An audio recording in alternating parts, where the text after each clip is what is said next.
Adrián Arias. Él es reportero, él es periodista especializado en temas de telecomunicaciones, aparte, extraordinario amigo nuestro. Adrián, ¿cómo estás? Bien, Jaime, muy buen día. Un gusto saludar a todo tu auditorio. Ya tenía rato que no pasaba. Ya un rato, y Sí, vaya sí, que ha sí. habido cosas, ¿eh? No, bueno, parece ser, si me permites decirlo, el primer escándalo grande en el sector de telecomunicaciones después de la reforma, el que vimos con la licitación de radio. A ver, ayúdanos primero a entender qué es una licitación de radio y por qué la relevancia de esta licitación. Tengo entendido que era la primera licitación de radio, ¿verdad? Así es, Jaime, es la primera licitación de radio que se hace en el país. Se subastan un total de 178 estaciones, de las cuales se colocaron en el mercado 122. Hasta ahí todo iba bien. Muchos participantes pasaron muchos filtros de información, ¿no? Pero ¿dónde empieza a saltar la liebre, Jaime? En el momento en que se revelan los datos de las pujas, es decir, de cuánto están ofreciendo las empresas. ¿Qué es una licitación? Como bien lo señalabas, es subastar frecuencias de radio para que pongas tu estación. Propiedad del Estado. Así es, ¿no? Ellos te dan la concesión para que tú puedas utilizar las frecuencias y, bueno, hagas tu programación, etcétera, ¿no? Pongas tu estación de radio, ¿no? ¿Dónde salta la liebre, Jaime? Cuando se revelan los montos de las subastas y resulta que de estos 155 participantes, Jaime, hay una empresa misteriosa que se llama Tecnoradio, que pujó por 37 estaciones por un monto de 288 millones de pesos. ¿Por qué salta los focos rojos? Porque es mucho dinero, es la empresa que más ofrece y la que más estaciones se lleva como conjunto, ¿no? Entonces empezamos en el sector de telecomunicaciones a tratar de informarnos quién es esta empresa Tecnoradio, quiénes son los dueños, y no había al inicio prácticamente nada de información. Yo le preguntaba a la gente de la industria, así off the record, como decimos los periodistas, y no sabían, no conocían, nadie sabía quién era. O sea que de buenas a primeras se crea con esta licitación, a través de esta empresa Tecnoradio, en el papel, el grupo radiofónico, o uno de los grupos radiofónicos más importantes de este país.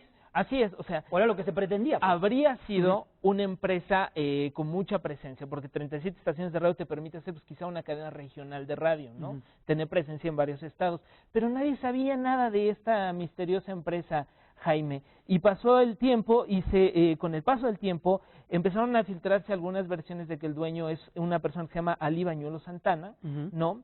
Y que es una persona que tampoco tendría, hasta ese momento, tendría relación con nadie de la industria de radiodifusión, con ningún radiodifusor. Yo le preguntaba a la gente y nadie lo conocía. Sucede que días antes de que tuviera que pagar esos 288 millones de pesos, un columnista del Universal, Javier Tejado, buen amigo de Tejado, donde un columnista del Universal revela que este empresario habría ocultado al Instituto Federal de Telecomunicaciones información sobre sus nexos de parentesco con Grupo Radiorama. Entonces, ¿no podría haber estos nexos de parentesco si tú querías entrar a pujar por estas frecuencias?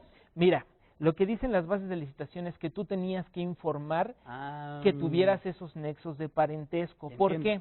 Porque hay un incentivo que te dan la licitación. Si tú eres nuevo, es decir, si eres un principiante o un novato, tienes derecho a un descuento de 15% en el precio de las frecuencias, ¿no? Eso como un incentivo al tú ser nuevo, Jaime, al ser entrante. Pero para eso no tienes que tener ningún nexo con ninguna empresa, es decir, tienes que ser alguien totalmente nuevo, ¿no?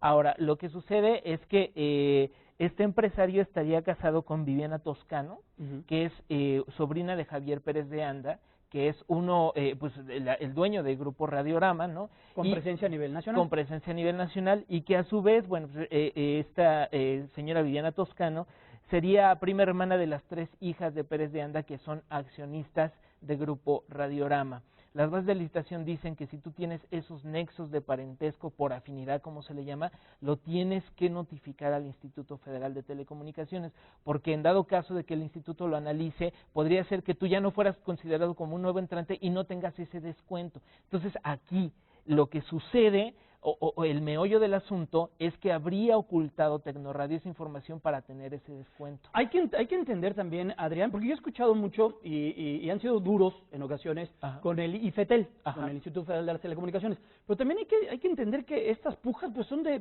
buena voluntad. O cómo el IFETEL debe de escarbar por todos lados para saber si estás diciendo la verdad o no, porque también hay que entender que nos estamos sentando a la mesa, son empresarios serios, que quieren entrarle a un negocio, pues tú lo menos que te vas a imaginar es que te van a engañar. Claro, aquí el problema es que ya van 2 veces que se lo chamaquean al IFETEL, ¿no? Hay que recordar la primera estación de televisión abierta, Radio Centro ofreció un dinero muy considerable, 3,088 millones de pesos, y no terminó pagando. Y hoy resulta que otra empresa ofrece mucho dinero y no termina pagando, porque Tecnoradio terminó por no pagar. Yo, si fuera el dueño de la empresa Tecnoradio, estaría muy preocupado, Jaime, porque después de que estalló esta bomba, Jaime, el instituto promovió una denuncia ante la PGR contra Tecnoradio. ¿Y cuáles serían las probables consecuencias con la información que tenemos? Está tipificado en el Código Penal de la Federación, en el artículo 245, que habla de la falsificación de documentos, dice que puedes tener hasta 5 años de cárcel. ¿Esto por qué lo traigo a colación? Porque el instituto le hizo un requerimiento de información para corroborar a Tecnoradio la veracidad de la información que entregó y de los documentos que entregó, y Tecnoradio no atendió ese requerimiento de información. Vámonos un poquito más allá. En el artículo 247 del mismo código, que habla de falsedad de declaraciones judiciales e informes entregados a la autoridad, dice que te puedes llevar hasta 8 años de prisión, Jaime, por mentir ante una autoridad pública. Entonces, o sea, sí hay consecuencias. Es decir, hasta ahorita hay indicios de que habría ocultado información. Y también hay consecuencias, tengo entendido, estamos platicando con Adrián Arias, él es periodista especializado en temas de telecomunicaciones. Hay consecuencias económicas, Adrián, porque tú cuando entras a estas pujas dejas un respaldo económico, ¿no? Tengo entendido. Como le pasó a Radio Centro con 400 millones de pesos. Así es, dejas una garantía de seguridad que es como un depósito, ¿no? Pero esta garantía de seguridad no, en el caso de Tecnoradio, no compensa el dinero que ofreció. A Tecnoradio se le cobraron de garantía de seguridad 40 millones de pesos, Jaime, y ellos ofrecieron 288, es decir, le sale más barato cobrar la garantía, pagar la multa, que pagar todo lo que ofreció, ¿no? Ahora, por último, Adrián, ¿cómo impacta esto a una industria que, como lo hemos estado viendo, lo que platicaba, una industria que ya tiene competencia en redes sociales, en tantas plataformas, como es la televisión abierta, como es la radio? ¿Cómo impacta este tipo de informaciones y noticias?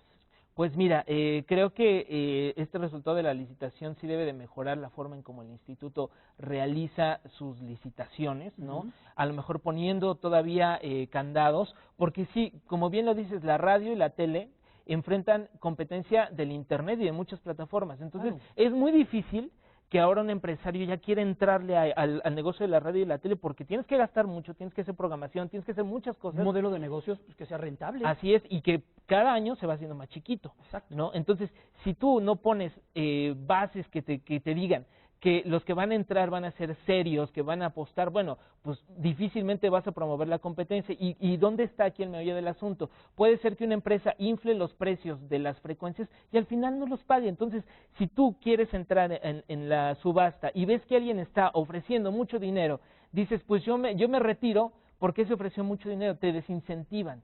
Entonces, al final inflan los precios de la subasta y no pagan. Y eso quizá dejó fuera a otros competidores, se dice que dejó fuera quizá a MBS y a CIR, ¿no? Es lo que se rumora, justamente porque se inflaron mucho los precios de la subasta. Ahora, Tecnoradio no fue el que los infló más.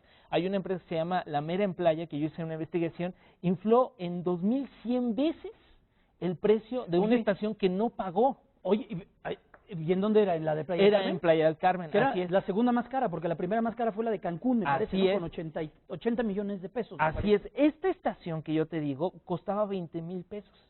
Y esta empresa, 20,000 pesos una FM.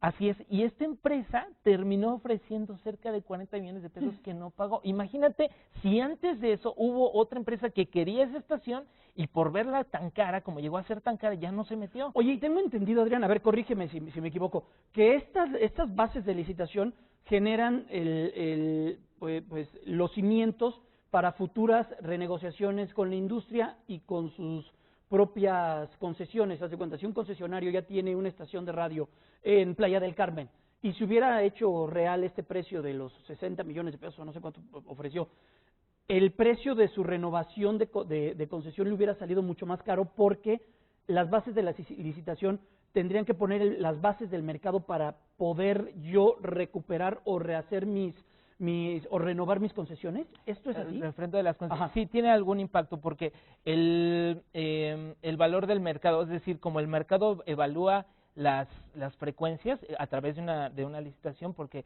una licitación te da el valor del mercado de las frecuencias, tiene algún impacto en el refrendo de las concesiones. Aquí lo curioso y lo que dice el Instituto Federal de Telecomunicaciones es que muchas empresas están pagando por estas frecuencias mucho más de lo que pagaban por refrendo de concesiones y ahí no se quejan, es lo que ha dicho el Instituto Federal de Telecomunicaciones. Oye, pues entonces va a ser muy interesante. ¿Y qué va a pasar con estas frecuencias? Rápidamente, nos quedan 30 segundos, que no se lograron licitar. ¿Habrá una nueva puja o se queda con el segundo que estuvo pujando por ellas? ¿Cómo viene? Hay dos caminos. Hay 25 que los segundos lugares, es decir, cuando no paga alguien, queda en segundo lugar alguien. Ese alguien que quedó en segundo lugar puede decirle al Instituto Federal, dame la que yo pujé, se lo pueden llevar. Y las que no queden, es decir, las que no pidan los segundos lugares de esas estaciones, pueden entrar a la próxima licitación. Adrián, muchas gracias. Gran tema, ¿eh? Gracias, Jaime. Siempre un gusto platicar contigo. Un buen día, Adrián Arias, periodista especializado en telecomunicaciones.